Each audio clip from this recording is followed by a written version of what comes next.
I just came to the conclusion it don't matter no more. How many times you show somebody something that's positive in their life, excuse me, or can improve their way of living,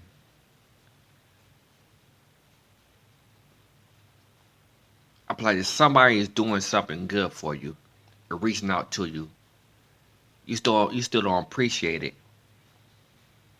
Then I don't know what to say. With the creation of today's council, the resources of the whole federal government will be leveraged to rebuild low-income and impoverished neighborhoods that have been ignored by Washington in years past. Our goal is to ensure that America's great new prosperity is broadly shared by all of our citizens. Our country is doing better than ever economically, and we're able to do that. I'm thrilled to announce that our new council will be led by Secretary Ben Carson, who is here with us today.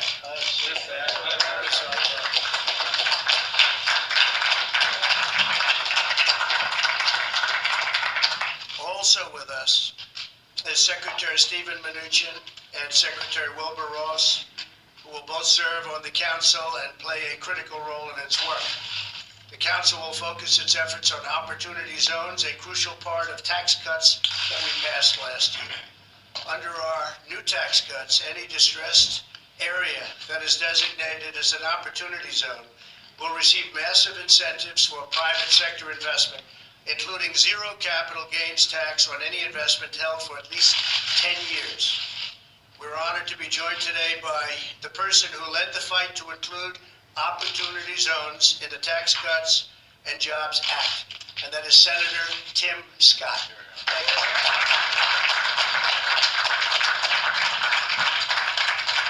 We're also joined by Roger Campos of the Minority Business Roundtable, along with Jimmy Kemp. Thanks, fellas. Appreciate it. It's great. Pastor Darrell Scott, friend of mine for a long time. Where's Darrell? Right. Bishop Harry Jackson. Harry, that's great. And local officials from Baltimore, Maryland, Norfolk, Virginia, and Allegheny County, Pennsylvania. For decades, job growth and investment have been concentrated in a few major metropolitan areas. This has created a geographic disparity, a very big one in many cases, where some cities have thrived while others have suffered chronic economic and social hardship. With opportunity zones, we're drawing investment into neglected and underserved communities of America so that all Americans, regardless of zip code, have access to the American dream. Governors know their local needs best. Following the enactment of our tax law, America's governors designated nearly 9,000 neighborhoods as opportunity zones, from communities in the rural West Virginia to suburban Arizona to inner city Chicago.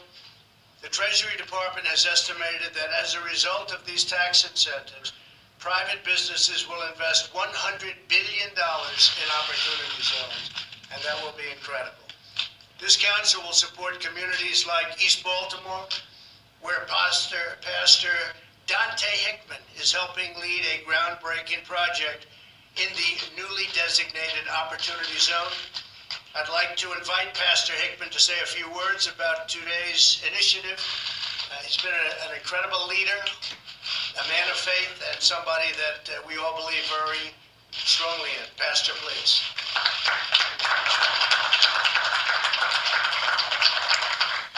Thank you, Mr. President. I am here today thanking you in advance for funding and resources that you will direct to the urban and distressed communities like Baltimore. The executive order you signed today will make it possible for us to work with your administration on a common goal of investing to restore people as we rebuild properties in neglected communities. As pastor of the Southern Baptist Church and through our Mary Harvin Transformation Center Community Development Corporation, in partnership with other faith-based stakeholder institutions, develop the East Baltimore Revitalization Plan, addressing development needs acres just north of Johns Hopkins Hospital and was recently approved and adopted by the City Planning Department of Baltimore. Our area has been federally designated as an opportunity zone, and this bipartisan legislation can leverage public and private funding towards community revitalization. Your influence on federal agencies and private entities through this executive order will enable distressed communities like Broadway East in Baltimore to obtain investment needed to capitalize and bridge funding gaps to create sustainable health, wealth, housing, educational, recreational, grocery, and employment opportunities. It will strengthen small, emerging, and other businesses as well as enable financial support of historically black colleges and universities like Wiley College in Marshall, Texas, where I attended. Mr. President, I want you and every agency and potential investor to know that in Baltimore, and in particular Broadway East Baltimore, that we have the plan, we have the property, we have the people, we have the professional expertise, and we have the prospectus to jumpstart your urban initiative. Baltimore is prepared to be a demonstration project for a national urban revitalization strategy. We look forward to working with your administration on rebuilding opportunity in our urban communities that have suffered from disinvestment and dilapidation for decades. And we welcome you to come to Baltimore to see the potential transformative impact of your leadership and investment through this executive order. Thank you.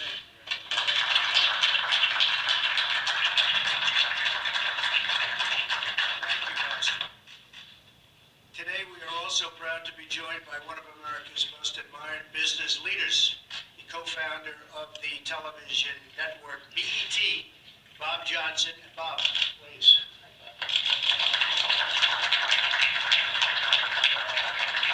Thank you, Mr. President. I'm here to applaud you on two things. One you may not know about, but Tim Scott does. Good.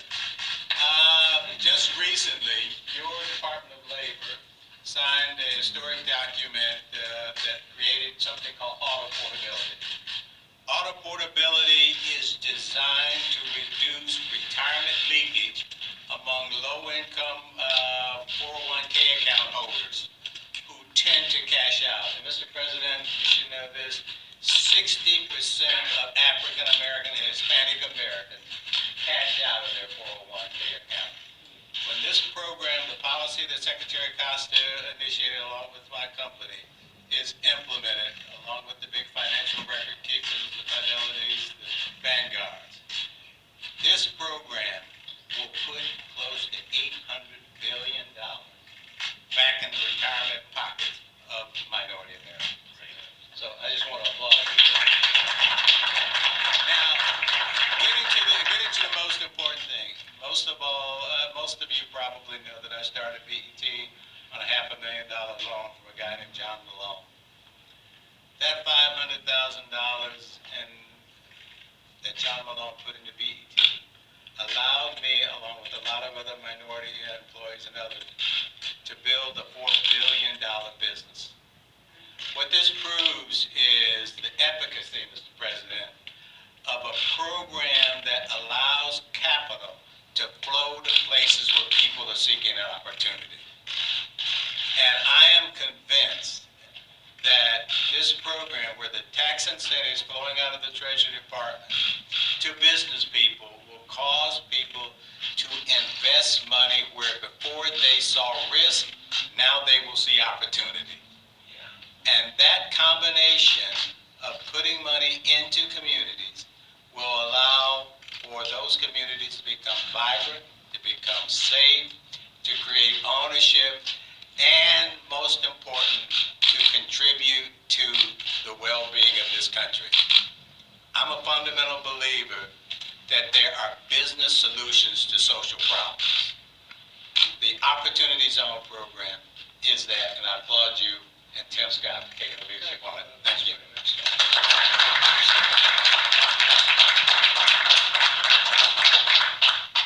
Thank you very much, Bob. administration, we are fighting every day for all Americans. African Americans and Hispanic American poverty rates have reached their lowest levels ever recorded in the history of our country. African American and Hispanic American unemployment have recently achieved the lowest rates ever recorded. African American youth unemployment has reached the lowest rate ever recorded. That's pretty good, Bob, isn't it? Yes. Pretty good. Last year alone, we lifted 1 million Americans out of poverty, which is a record. We have launched a cutting-edge campaign to provide skills and job training to nearly 6.5 million Americans. We are fixing disastrous trade policies that gutted middle-class communities, and we are expanding real educational choice for our students. As part of our commitment to building safe and prosperous communities, the Senate will soon vote on our landmark criminal justice reform package, which we've all been working very hard on. You have been working very hard on it. The First Step Act, it's called. This legislation will give former inmates and nonviolent offenders the chance to become productive, contributing, law-abiding citizens. But we have much more work to do. The White House Opportunity and Revitalization Council will drive our ambitious agenda and drive it very, very powerfully. No citizen will be forgotten, no community will be ignored, and no American will be left on the sidelines. To achieve our national destiny, we all must unlock the potential of all of our people, not just some of our people. Together we will take our nation to new heights by realizing the full promise of America for every citizen in our magnificent land. With that, I would like to invite Secretary Ben Carson to the podium before I sign the executive order. I'd also like to ask Tim Scott to say a few words, great senator, and then we'll sign. Thank you very much. Ben, first.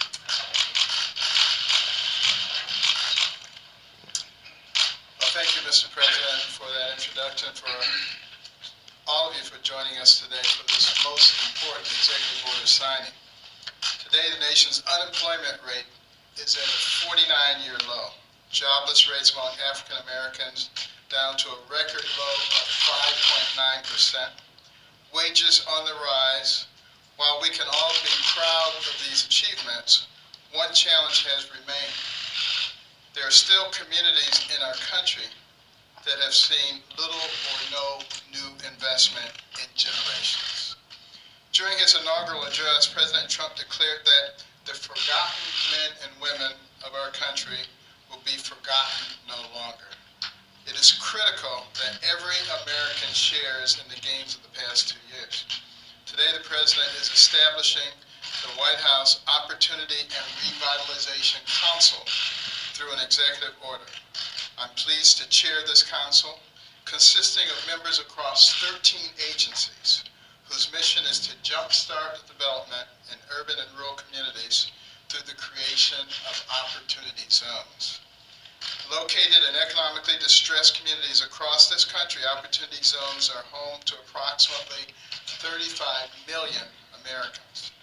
The Department of Treasury estimates that the Opportunity Zone legislation could attract over $100 billion in private investment, which will go a long way to spur on jobs and economic development.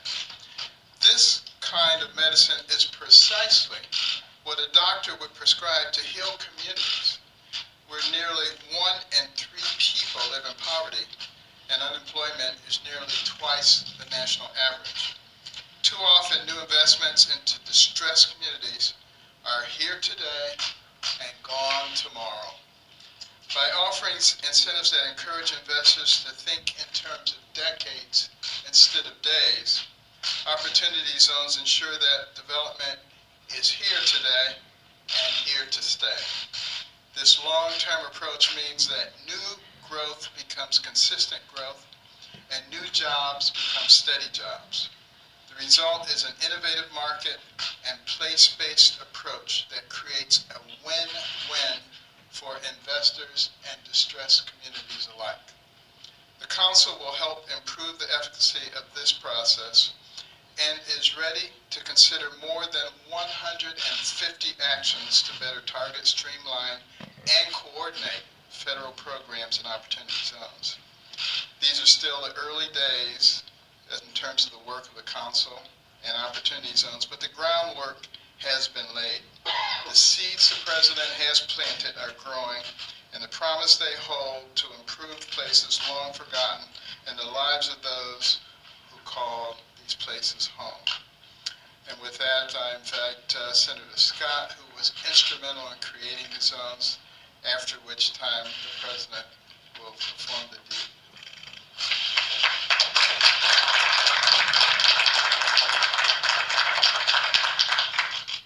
I just want to take the time to thank the president for his hard work and his dedication to people living in distressed communities. As a kid who grew up in a single-parent household, mired in poverty, living in one of these distressed communities, I know firsthand the value of hope being brought into communities. Under this administration, Mr. President, under your leadership, what we've seen happen in the last several months is unprecedented.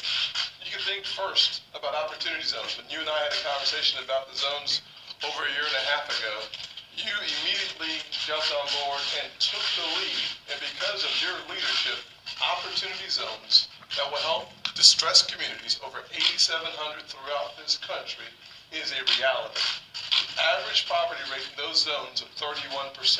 Because of your leadership, because of your foresight and your vision, we now see hope descending on these zones. Number two, when you think about what Bob Johnson spoke about, the ability to positively impact retirement security and communities of color has increased because of your proactive stance on keeping those dollars in retirement accounts. Number three, you think about the power of education.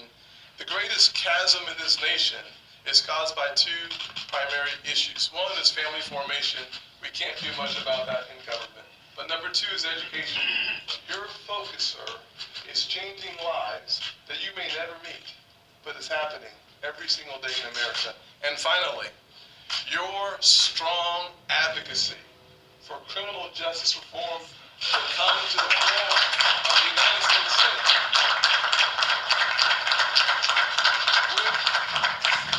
Without any question, without your leadership, our Senate would not have made the decision to take it up in 2018. So when it passes, the credit starts at the White House and starts with President Donald Trump.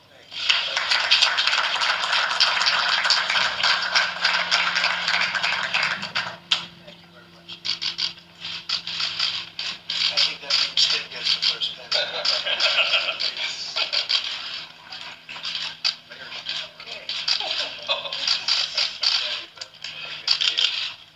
This is the big one.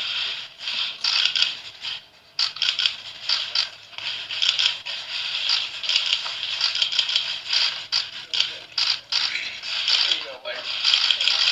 Don't worry, we got.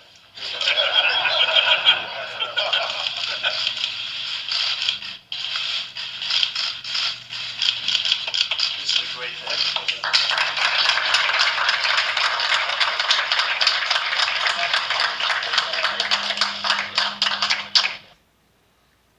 So I'm trying to figure out. Please explain to me, Black America.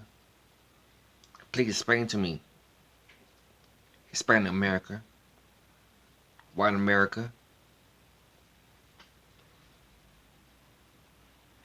Explain why you don't like this man. Why you saying F this man? Fuck this man. President Donald Trump. When he's clearly doing stuff that no other president have done. Barack Obama was in there 8 years. Didn't come close to this. Joe Biden, 47 years. Didn't come close to this. So, explain to me. I don't get it. I don't. I can't understand it.